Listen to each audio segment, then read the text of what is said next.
अपना ससुराल में गई बाड़न। ससुराल में जब गईलन एक थे उनका साली रहे, बड़ा उसे दुलार प्यार करन।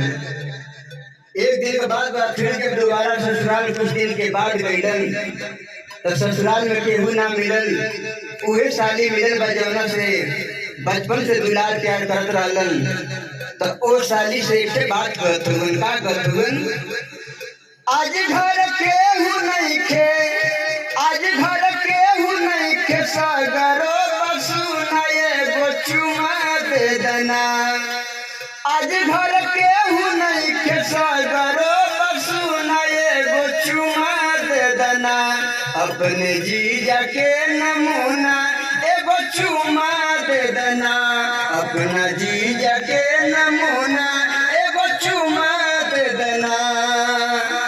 छोटी मोटी रहलू त बड़ा सेवा कैली, मेलावा बाजार घूमे हमरा संग गईलू।